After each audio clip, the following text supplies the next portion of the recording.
Na watoto si wanajenzanga sai. Nya lion, achana na watoto wachenze. Mbali. Nzuri sema. Achana na yeye achenze. Sina muangalia na akina Mbundulai wakimaliza tu nitamuleta. Kwani nimekwambia niangalie mtoto. Saizi time ngapi? Time ya kuoga saa hii. Si hata Mbundulai anjaonga. Hiyo ni shauri yangu kiaje? How is that my concern? By then mimi hata sina mambo na wewe. Kwa nini unajua sasa hii ni siku ya 3 unaona umevaa ndela? Kwa hivyo ni ukweli. Kwani kuna shida mtu akivaa dera ukweli gani? Yaani nyala ni wenevu. Umepata mimba lini? Uko na miezi ngapi saa hii? Mimba gani Katunge? Kwa nini unavaa ndela? Na wewe ni mtu wa kuvanga tight. Kwani kuvaa dera kuna shida gani Katunge? Wewe nyala ni mimi sio mjinga. Mtu kama wewe ashindani na ndela mbule. Sasa ni anani ni yake mbimbi kana nike mbinzende. Ya.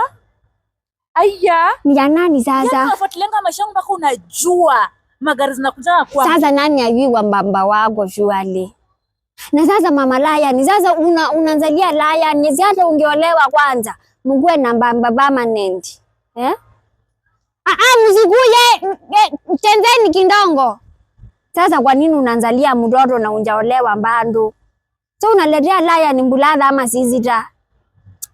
Mimi nakwambia wewe msichana unaniumishanga kichwa, yani design nyingine mpaka tunakushangaa. Unajua mimi hata saizi wenye uko na makasiliko hivyo. Sasa mimi hata nishakunzoea. Nimejua si wewe kutaka, ni situation. Nayo situation ikikuja tu unaiaccept kwa sababu nayo kuua si haikumbaliki. Fanya hivi, deal with your life first. Deal na maisha yako kwanza, ujue kulipa rent wewe na ujue kujinunulia chakula. Sana jinunulia chakula na nimeandikwa. Kwani msichana wa Gandhi anajinunulianga chakula? No, andume ibuka mimi kisilani. Ni kama amembemba msichana. Wasichana ndio wanakuanga na kisilani. Si unaona hata na anashinda anatema mate. Acha kututemea mate kwa nyasi wewe. Hebu nichukue Mbundulai pia yeye akaonge.